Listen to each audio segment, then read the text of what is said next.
Bismillahirrahmanirrahim. Assalamualaikum warahmatullahi wabarakatuh. Perkenalkan, nama saya Miftah Rahmat Farid, NIM 190161778. Pada kesempatan kali ini saya akan mempresentasikan rangkuman materi dari pertemuan pertama hingga pertemuan ke-15. Baiklah, masuk kepada materi pertemuan pertama, itu konsep linguistik dan sosiolinguistik. Hakikat linguistik. Linguistik adalah ilmu yang objek kajiannya bahasa, sedangkan bahasa itu sendiri merupakan fenomena yang hadir dalam segala aktivitas kehidupan manusia. Yang kedua, hakikat sosiolinguistik.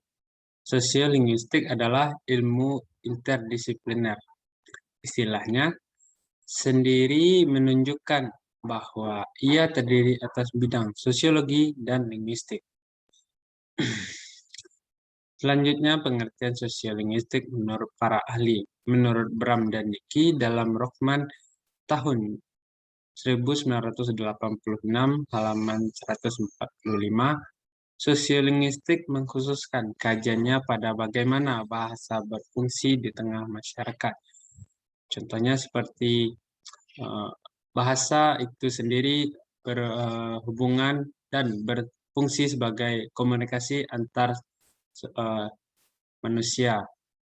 Selanjutnya, menurut Apel dalam Suwito tahun 1982, halaman kedua, sosiolinguistik memandang bahasa sebagai sistem sosial dan sistem komunikasi, serta merupakan bagian dari masyarakat dan kebudayaan tertentu. Sedangkan yang dimaksud dengan pemakaian bahasa adalah bentuk interaksi sosial yang terjadi dalam situasi konkret. Selanjutnya, ada 3 pembidangan linguistik secara umum. Yang pertama, berdasarkan objek kajiannya. Terbagi 2. Yang pertama, linguistik mikro. Linguistik mikro itu membahas mengenai struktur dalam bahasa. Itu dia terbagi dari 4 bidang. Yang pertama morfologi, yang kedua fonologi, yang ketiga semantik, dan yang keempat sintaksis. Yang kedua linguistik makro. Linguistik makro mengkaji mengenai luaran tentang bahasa, yaitu mengkaji tentang masyarakat, sosial, alam, dan lainnya. Yang kedua, berdasarkan tujuan kajiannya. Yang pertama, kajian teoritis. Kajian teoritis yaitu bertujuan untuk mengkaji mengenai teori-teori yang ada dalam linguistik. Yang kedua, kajian terapan. Kajian terapan membahas mengenai bagaimana teori-teori itu bisa diimplementasikan. Diimplementasikannya seperti dalam kamus, penyusunan, dan sebagainya. Menurut Herr tahun 2009 halaman keempat, yang pertama linguistik sejarah. Linguistik sejarah mengkaji perkembangan dan perubahan suatu bahasa atau sejumlah bahasa, baik dengan perbandingan maupun tidak. Yang kedua, sejarah linguistik. Sejarah linguistik mengkaji perkembangan ilmu linguistik, baik mengenai tokoh-tokohnya, aliran-aliran teorinya, maupun hasil-hasil kerjanya. Selanjutnya kita masuk kepada materi pertemuan kedua, yaitu hubungan antara bahasa dan masyarakat. Bentuk hubungan bahasa dengan masyarakat adalah adanya hubungan antara bentuk-bentuk bahasa tertentu yang disebut dengan variasi ragam atau dialek dengan penggunaannya untuk fungsi-fungsi tertentu di dalam masyarakat. Sebagai contoh, di dalam kegiatan pendidikan kita menggunakan ragam baku untuk kegiatan yang sifat santainya atau non-formal. Kita menggunakan bahasa yang tidak baku. Di dalam kegiatan berkarya seni, kita menggunakan ragam sastra dan sebagainya. Inilah yang disebut dengan menggunakan bahasa yang benar, yaitu penggunaan bahasa pada situasi yang tepat atau sesuai konteks di mana kita menggunakan bahasa itu untuk aktivitas komunikasi. Lanjut kepada materi pertemuan yang ketiga, kontak bahasa dan diglosia. Kontak bahasa menurut Thomson berpendapat bahwa kontak bahasa adalah peristiwa penggunaan lebih dari satu bahasa dalam tempat dan waktu yang sama. Penggunaan bahasa ini tidak menuntut penutur untuk berbicara dengan lancar sebagai dwibahasawan atau multibahasawan. Namun, terjadinya komunikasi antara penutur dua bahasa yang berbeda pun sudah dikategorikan sebagai peristiwa kontak bahasa. Contohnya, seperti satu orang berasal dari Kota Padang dan satunya berasal dari Kota Madura. Dia menggunakan bahasa daerahnya masing-masing. Komunikasi tersebut sudah termasuk dengan dwibahasawan. Selanjutnya, diglosia merupakan suatu fenomena bahasa di mana terdapat pembagian fungsional atas variasi bahasa atau ragam bahasa tinggi dan ragam bahasa rendah yang ada di lingkungan masyarakat. Selanjutnya, masuk kepada materi pertemuan keempat dan kelima, yaitu kedwibahasaan bahasa.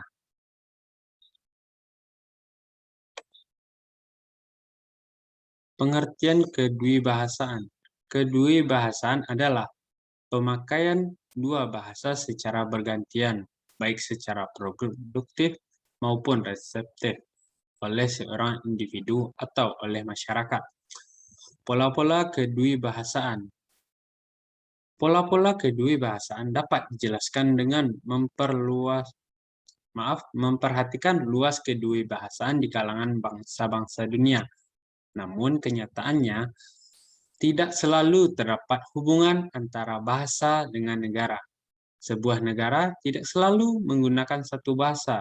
Oleh sebab itu, jumlah bahasa melebihi jumlah negara di dunia. Contohnya saja ada di Indonesia. Seseorang warga Indonesia menguasai beberapa bahasa, tidak menguasai hanya bahasa Indonesia itu, namun ia juga menguasai beberapa bahasa negara lain. Selanjutnya, penyebab timbulnya kedwibahasaan. Perolehan bahasa selain bahasa asli akan menyebabkan kedwibahasaan.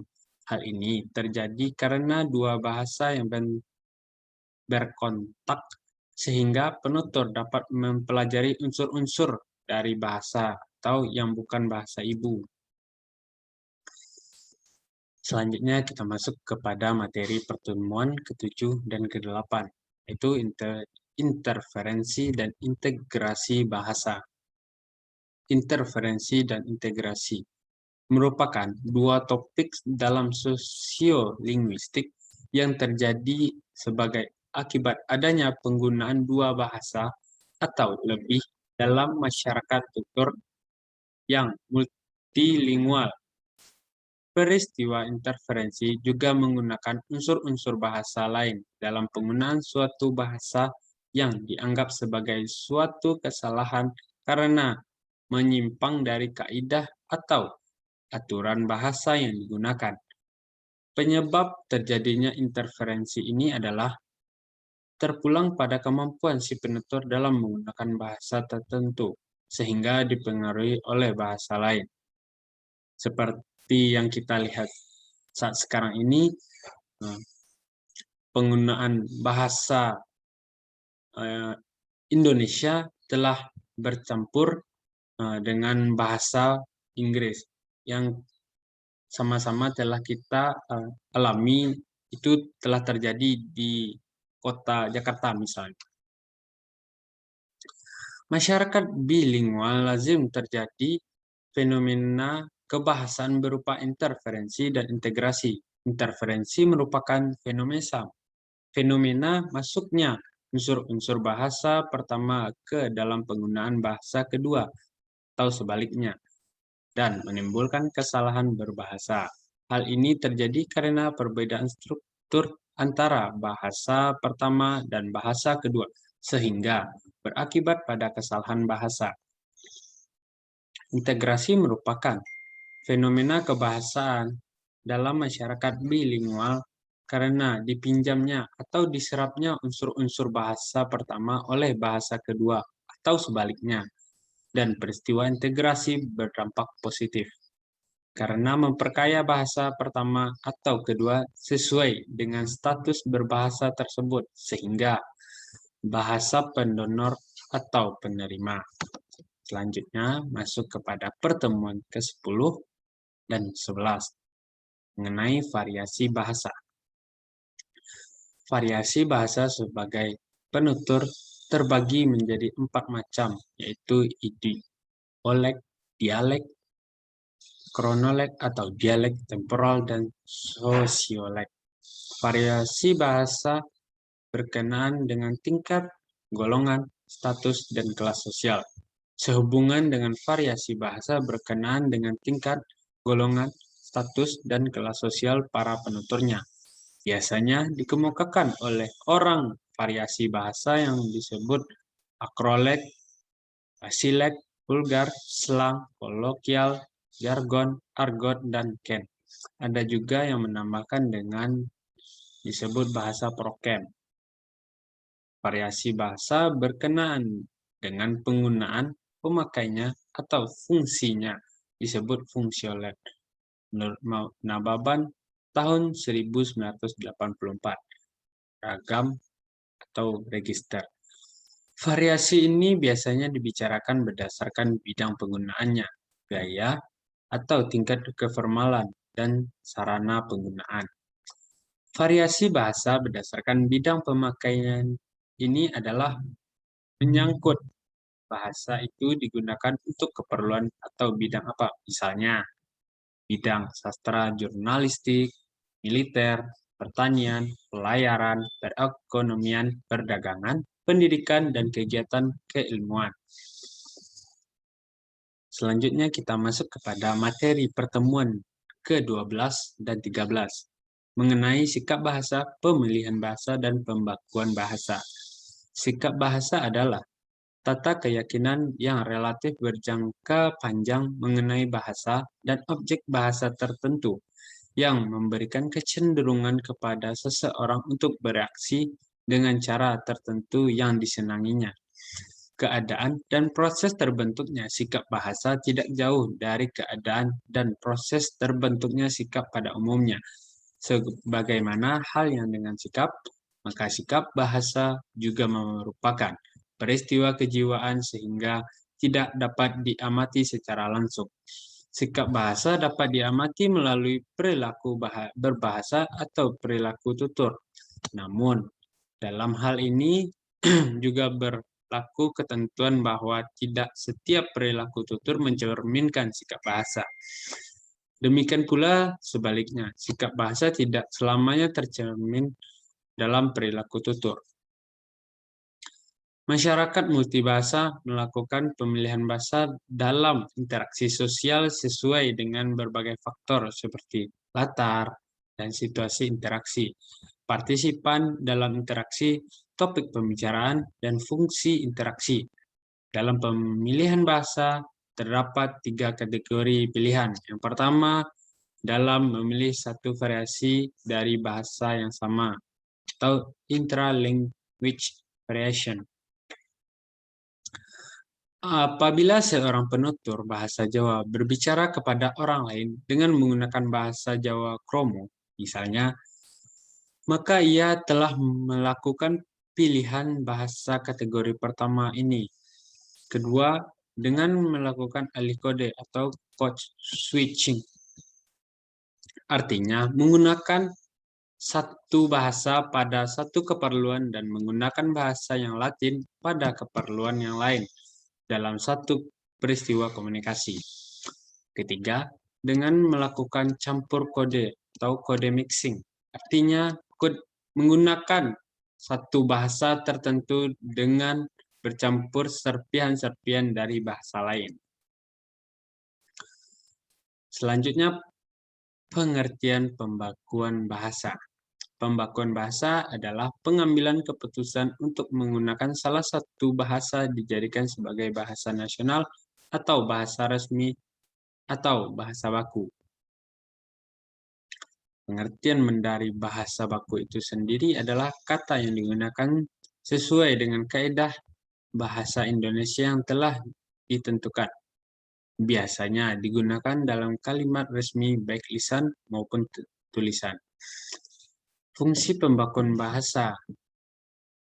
Fungsi pembakuan bahasa yaitu membakukan atau meresmikan suatu bahasa yang termudah agar mudah digunakan dan serasi penggunaannya. Sama halnya dengan fungsi bahasa baku, karena bahasa baku merupakan hasil dari pembakuan bahasa itu tersendiri, yaitu yang pertama sebagai pemersatu bahasa, yang kedua sebagai penanda kepribadian, yang ketiga sebagai penambah wibawa, yang keempat sebagai kerangka acuan. Baiklah, kita lanjut kepada materi pertemuan ke-14 dan 15. Ya, mengenai pendayagunaan sosiolinguistik dalam pembelajaran bahasa Indonesia. Kontribusi sosiolinguistik dalam pengajaran bahasa Indonesia dapat dilihat dari penentuan bahasa pengantar yang akan digunakan dalam proses pembelajaran tersebut. Kemampuan pengajaran bahasa Indonesia dalam memilih variasi ditentukan oleh kompetensi sosiolinguistiknya. Kompetensi tersebut mengarah untuk menggunakan bahasa Indonesia dan bahasa yang familiar dengan peserta didik sesuai dengan situasinya. Dalam sosiolinguistik dikenal dengan istilah alih kode dan campur kode. Hal tersebut dilakukan semata-mata hanya untuk menciptakan pembelajaran yang komunikatif. Pengajaran bahasa Indonesia haruslah mampu menempatkan bahasa sebagai sarana penyampaian informasi, melakukan proses sosial, dan berinteraksi dalam proses pembelajaran. Pendayagunaan sosiolinguistik. Dalam pengajaran bahasa memiliki nilai praktis yang cukup signifikan, terutama dalam memberikan informasi tentang hakikat bahasa dan pemilihan bahan ajar yang sesuai dengan konteks kemasyarakatan, kondisi sosial pembelajaran bahasa, mengenai apa yang diajarkan, pembuatan silabus, dan kegiatan pembelajaran bahasa, serta kontribusi sosiolinguistik dalam penentuan variasi bahasa dalam pengajaran, pronomina persona, penentuan kesalahan bahasa yang disebabkan interferensi, dan penentuan metode yang tepat bagi BIPA melalui komponen tutur del HIMES. Oleh karena itu, tenaga pendidik disarankan memahami kajian teori linguistik, terutama ilmu-ilmu murni dan linguistik terapan, khususnya sosiolinguistik, mengingatkan bahwa bahasa tidak lepas dari gejala dan fenomena sosial yang ada dalam hal pendidikan seperti tingkat sosial bahasa pada siswa yang beragam, lingkungan sekitar pembelajaran, budaya pembelajaran, dan pemerolehan bahasa siswa sebagai penyebab interferensi. Dengan demikian, sosiolinguistik sebagai fondasi dari linguistik pendidikan tercermin melalui kajian aplikasi sosiolinguistik dalam pengajaran bahasa. Baiklah, hanya itu yang dapat saya sampaikan. Mohon maaf atas kekurangan dan kesalahan. Saya akhiri. Assalamualaikum warahmatullahi wabarakatuh.